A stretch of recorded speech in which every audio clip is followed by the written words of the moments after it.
Olá, o meu nome é Eunice e este é o Conversas em Família.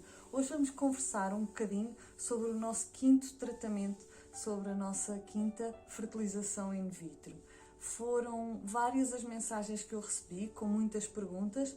Não sei se vou conseguir corresponder às vossas expectativas, porque há coisas que para nós já são um bocadinho parte de todo o processo e que já são muito familiares, por isso não me surge que possa ser uma dúvida, mas vou dar o meu melhor, ok? Sejam bem-vindos!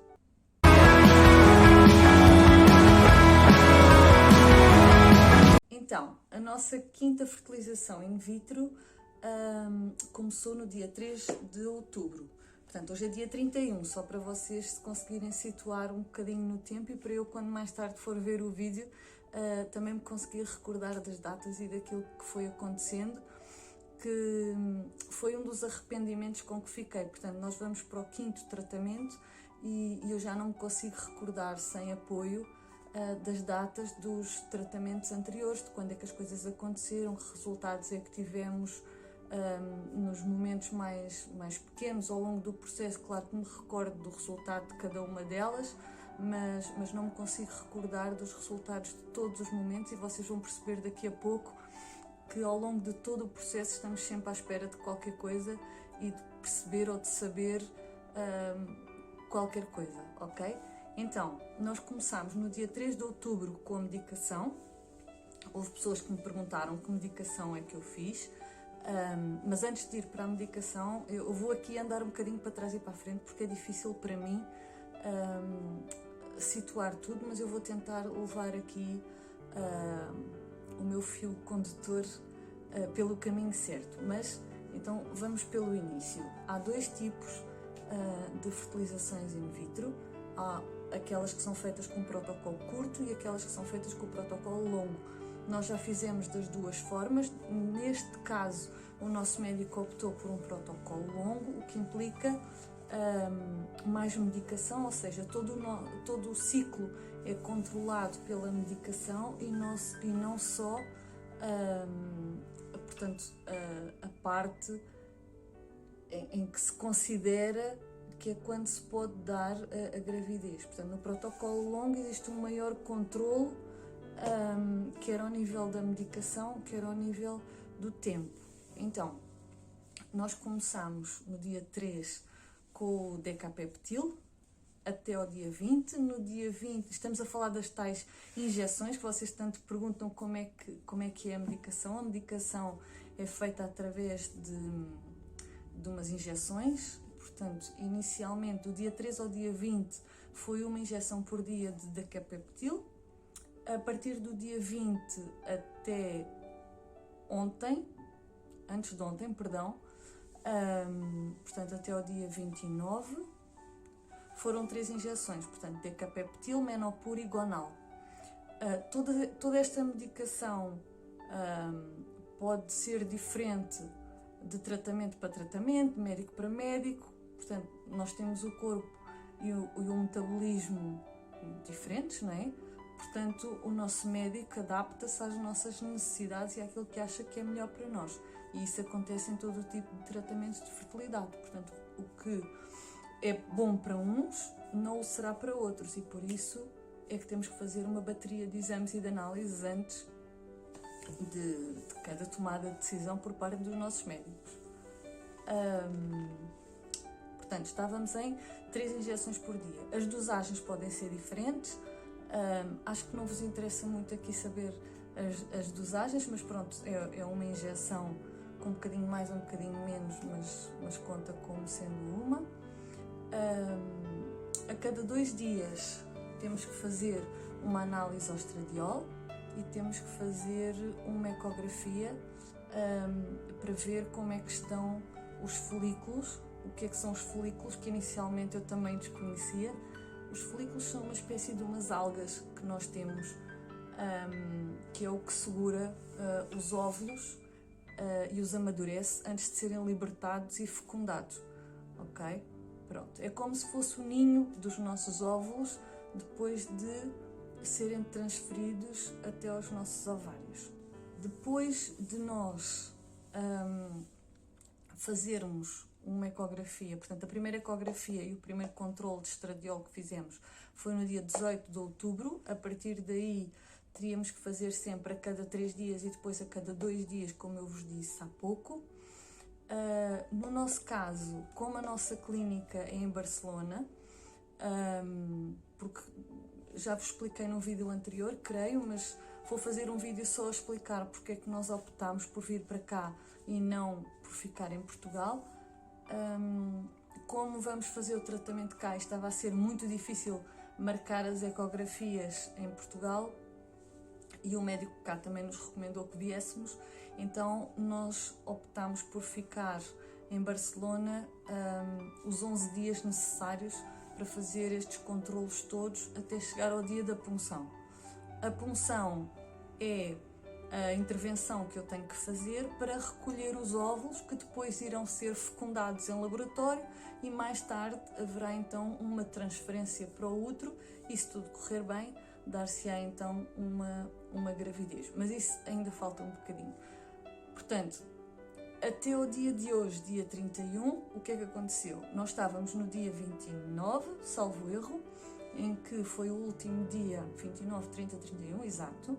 Portanto, o dia 29 foi o último dia em que tomei essas 3 injeções. Portanto, o Decapeptil, o Menopur e a Gonal. No dia seguinte, portanto, no dia 29, sim, portanto, estas 3 foi até dia 28, perdão, dia 29 foi o dia do indutor. Portanto, há uma injeção em particular que se chama Ovitrel, que é dada quando nós já temos os folículos suficientemente grandes que representam a maturidade dos nossos óvulos. Portanto, o que é que acontece? Quando é administrada esta injeção, a Ovitrel, que é o indutor, não é? Que vai fazer com que os folículos permitam a libertação dos óvulos, para depois nós os podermos aspirar, e este momento chama-se punção. Não é mais do que a retirada dos ovócitos do nosso organismo. Portanto, isto tem que ser feito com anestesia. Eu vou estar a dormir, não sinto. No pós-operatório tenho algum incómodo, mas nada que não seja suportável com paracetamol. Portanto, está tudo mais do que controlado. A punção vai ser amanhã. Nós, assim que tomamos o Ovitrel, que tem que ser tomado numa hora certa, dita pelos médicos, portanto, no nosso caso foi às 8h30 da noite do dia 29. Depois, no dia 30, esperamos que o corpo faça aquilo que tem que fazer, e no dia 31 tomo medicação para no dia 1. Eu espero não me estar a baralhar com as datas, eu creio que não. Para depois, no dia 1, às 8h30 da manhã, portanto, eu tomei o Ovitrel ontem às 8h30 da noite e vou fazer a punção amanhã às 8h30 da manhã. Porquê? Porque depois de nós tomarmos o Ovitrel, temos que estar no bloco operatório exatamente 36 horas depois. E isto é contado ao minuto, não estou a exagerar. Portanto, se administrarmos o Ovitrel às 8h30, nós tínhamos obrigatoriamente que recolher os ovócitos às 8h30. Porquê? Porque senão, como tomamos um indutor, eles são libertados e perdem-se. Nós, quando formos fazer a aspiração mais tarde, já não temos o que aspirar. Portanto, não pode ser antes, nem pode ser depois. Tem que ser exatamente àquela hora, e isto é mesmo tão rigoroso como eu vos estou a passar. Posteriormente à punção, o que é que vai acontecer? Tenho ali 1 ou 2 dias em que tenho que estar um bocadinho mais sossegado, não é? Depois, no nosso caso, os nossos embriões vão ficar no laboratório e vamos ver até que dia é que eles chegam. Normalmente nós conseguimos sempre embriões considerados D5. O que é o D5? São embriões que se mantêm em crescimento e com uma viabilidade boa até ao 5º dia de vida, digamos assim, portanto fora do corpo, não é? Em laboratório. Posteriormente a isto, às vezes perco-me aqui um bocadinho porque há coisas importantes que eu deixo de vos dizer e que são realmente muito importantes neste processo. Mas eu já me vou tentar recordar e volto um bocadinho atrás, prometo. Portanto, depois de nós sabermos até onde é que chegam os embriões, ou melhor, depois disso acontecer, são retiradas algumas células aos melhores embriões para fazerem testes genéticos, para termos a certeza que os embriões não têm incompatibilidade nenhuma com uma possível gravidez e que também não vão desencadear doença nenhuma genética. Não é? Claro que nada disto é 100% viável, mas neste caso poderei arriscar 99%. Posteriormente a isto, normalmente esperamos um ciclo para o corpo estar restabelecido e passado este ciclo fazemos então a transferência, que é nada mais do que transferir o embrião para outro. Mas há aqui uma questão que eu saltei e que é muito importante, que é, principalmente emocionalmente, para quem vai passar por este processo, que é, depois de nós sairmos da punção, assim que acordamos da anestesia, é-nos dito quantos ovócitos conseguimos recolher. Nós vimos para casa, no nosso caso para o hotel, estamos há 11 dias a viver num hotel, o que tem sido uma aventura, como vocês calculam, com uma bebé de 17 meses. Mas, enfim, estamos a criar memórias fantásticas, espero eu, também aos olhos da Sofia. Mas, continuando. Depois de estarmos em casa, vão-nos telefonando de X em X horas, consoante vão tendo resultados. Vamos imaginar, como a punção é amanhã, eu não tenho uma resposta para vos dar, mas vamos supor, vou-vos dar um exemplo de um tratamento anterior. Houve um dos nossos tratamentos em que nós conseguimos 14 ovócitos. Agora imaginem, eu acordo da anestesia e sei que tive 14 ovócitos. Venho para o hotel. Passado umas horas, telefonam-me a dizer que desses 14, ficámos com 9. Passado umas horas, ligam e desses 9 passámos para 7. E ligam passado umas horas e os dias vão passando até chegarmos ao tal D5, que é um embrião com 5 dias. Isto para vos dizer que já tivemos resultados de 14 ovócitos, 10 ovócitos. Acho que o máximo que tivemos foi 14.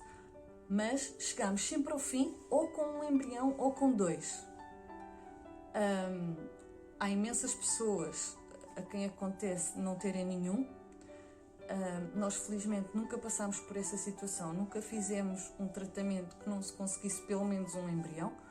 Por exemplo, no caso da Sofia, que foi a nossa terceira fertilização in vitro, nós só conseguimos um embrião, que foi o que originou a Sofia. Portanto, vamos ver o que é que acontece. Eu estou muito esperançosa porque, segundo as ecografias, os folículos estão muito bons. Portanto, se os folículos são bons, em princípio, vamos ter muitos ovócitos. A questão poderá estar na qualidade dos ovócitos, porque no nosso caso, o que nos faz ter dificuldades em engravidar são especificamente os ovócitos. Portanto, os meus ovócitos não correspondem à minha idade real. É como se eles fossem mais velhos do que eu. Não sei se me estou a explicar bem, mas o que acontece é que a viabilidade e a qualidade dos meus óvulos é de uma pessoa mais velha do que eu. Por isso é que a gravidez demora mais a acontecer, naturalmente falando, porque teríamos que tentar o dobro ou o triplo do que uma pessoa normal, de um casal neste caso, para conseguir uma gravidez naturalmente, o que já conseguimos, mas depois tivemos uma perda. Bom, mas adiante. O mais angustiante ao longo do processo, eu creio que é lidar um bocadinho com a espera e com as expectativas. Tenho que vos confessar que isto também para nós não tem sido o bicho de 7 cabeças que às vezes as pessoas pintam. Portanto, depende muito de como é que se encaram as coisas. Para nós, a nossa tábua de salvação talvez tenha sido sermos sempre muito práticos. Mas creio que também ajuda termos sempre o pensamento de que se nos esforçarmos, e atenção, não pensem que eu penso que vamos fazer outro tratamento de ânimo leve. Não é nada disso, até porque temos que abdicar de imensas coisas para conseguir fazer um novo tratamento ou sequer pensar nessa possibilidade. Mas é totalmente diferente de nós termos a consciência de que se nos esforçarmos, podemos tentar, porque há pessoas que, por mais que se esforcem, não vão poder tentar, ou por questões financeiras, ou por questões físicas até, porque o corpo não permite. Chega a uma altura em que todos temos limites e o corpo não permite continuar a tentar. Portanto, o que os médicos aconselham é outra solução, outro caminho, mas não este, não é? Há casais que emocionalmente descompensam e não conseguem avançar para um novo tratamento. E eu acho que esta praticidade que nós temos levado ao longo do tempo, quer um quer outro, nos tem ajudado imenso a manter a cabeça no sítio e o emocional estabilizado. Portanto, nós sabemos que tudo é possível, não deixamos de ter esperança, principalmente agora que temos a Sofia, que sabemos que é possível que corra tudo bem, mas, por outro lado, também não nos deixamos arrastar para o chão quando as coisas correm menos bem. Preferimos ver isto como, a cada tratamento, os nossos médicos têm mais informação e por isso, mesmo que não corra bem, estamos mais próximos do correr bem. Portanto, não é caminho perdido, ok? Apesar de nos sentirmos frustrados e tristes, claro que sim, quando um tratamento corre mal, mas tentamos sempre olhar para o outro lado. Nós não tínhamos conseguido a Sofia à terceira fertilização in vitro se à segunda não tivéssemos descoberto que a questão são os meus óvulos. Portanto, tentamos ver isto desta forma. É um passo em frente, não são dois como nós gostávamos, mas não estamos estagnados e estamos a fazer aquilo que nos é possível para avançar mais um bocadinho.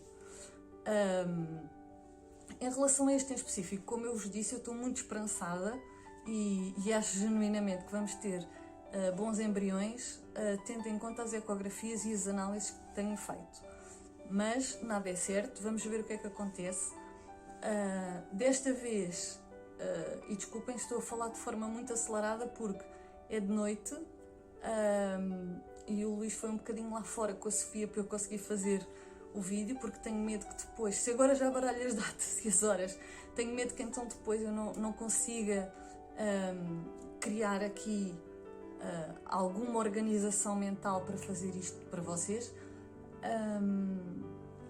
E por isso estou a falar assim um bocadinho atropelada e pronto, mas é só por isso mesmo, porque não queria deixar passar mais um dia. Amanhã é o dia da punção e eu sei que quando sair do bloco aquilo que me vai apetecer é dormir e estar sossegada, e se eu não gravasse hoje provavelmente ia para Portugal e depois vou chegar a Portugal e está tudo para fazer, está tudo atrasado, o trabalho para pôr em dia, as consultas que têm que ser reagendadas, e então eu preferi fazer isso agora, mesmo que com este atropelo todo e que a falar a esta velocidade. Há duas coisas que eu queria partilhar com vocês. Uma delas é esta questão do porquê de ter falado agora e de não ter falado antes. E tenho recebido imensas mensagens a dizerem-me que sentem que não têm coragem, e a dar-me os parabéns por conseguir falar e por conseguir expor o nosso caso. Não existem motivos para parabéns e não há aqui ninguém mais corajoso do que ninguém. A questão que está aqui é que, primeiro, nós já temos a Sofia e isso é um catalisador de mudança enormes, porque se de antes eu falava disto à vontade, agora ainda mais, porque eu sei que é possível e porque sei a importância que tem para os outros ouvirem casos de sucesso, ouvirem casos que correu bem. Eu procurava imenso na internet por vídeos que me dessem exemplos de pessoas a quem o tratamento tivesse corrido bem, e só encontrava vídeos dos Estados Unidos ou do Brasil. É o que é, são tão válidos como os de Portugal, mas há coisas que são diferentes. Portanto, por exemplo, imaginem, nós estamos a fazer o tratamento em Espanha. É muito raro ser permitido transferir mais do que 2 embriões, e na minha idade então não acontece de todo, nenhum médico iria fazer isso. Se eu estivesse nos Estados Unidos, eu posso transferir todos aqueles que eu queira pagar. E isto parece muito materialista, mas é assim que funciona. Portanto, de país para país há coisas diferentes, há um Sistema Nacional de Saúde diferente, há apoios diferentes, No nosso caso, não se aplica tanto porque estamos a fazer pelo privado. Vou fazer um outro vídeo em que vou falar sobre isso, porque é que não estamos no público, não é por nossa vontade que não estamos lá. Mas, continuando, porque é que eu estou a abrir o meu coração com vocês? Primeiro, para dar um bocadinho de esperança, ou tentar pelo menos, àqueles que estão a começar agora o tratamento, ou que estão agora a descobrir que têm uma questão de infertilidade e que vão ter que enfrentar de alguma maneira e por isso vão ter que tomar decisões, porque esse é o primeiro passo, é nós tomarmos uma decisão de até que ponto é que queremos que aconteça. Depois de tomar essa decisão, as coisas avançam e são muito mais fáceis de levar. O meu problema nisto tudo, bom, além do óbvio, não é? Sempre foi com o que é que eu estou a lidar, porque ninguém nos conseguia dizer o que é que se passava e qual era o problema. Porquê é que eu não engravidava? Para mim essa era a questão. E depois de ter encontrado o porquê, já sabia qual era o meu objetivo e contra o que é que eu estava a lutar. E isso fez com que a luta fosse muito mais justa, não é? Porque se nós nem conhecemos o inimigo, e agora, claro, o inimigo, não me quero expressar mal, mas pronto, é só para me tentar fazer entender. Se nós conhecermos com quem é que estamos a lutar, é muito mais fácil para nós tomar decisões e fazer qualquer coisa. Bom, mas vamos voltar aqui um bocadinho atrás, que eu não me quero perder, porque este é um tema facílimo de eu me perder. O primeiro objetivo, como vos estava a dizer, é trazer um bocadinho de esperança aos casais que estão a começar agora ou que estão em processo de fertilização in vitro ou de qualquer outro tratamento, ok? Se tiverem qualquer dúvida, deixem aqui em baixo nos comentários, também podem enviar mensagem pelo Instagram, eu respondo sempre a toda a gente, tá bom? Segundo motivo, a minha melhor amiga teve uma luta imensa de cerca de 7 anos contra vários cancros. Sabem aquelas amizades que são família? Ok. A Ana era família para mim. Ponto. Era como uma irmã, nós partilhávamos tudo, falávamos praticamente todos os dias e tínhamos estas, não querendo comparar, como é óbvio, mas tínhamos estas duas lutas e sempre fomos de mãos juntas ao longo do caminho, sempre. Ela nem vivia em Portugal, mas isso para nós nunca foi um entrave, nós conhecemos-nos cá, mas ela vinha cá, eu ia lá, falávamos pelo telefone.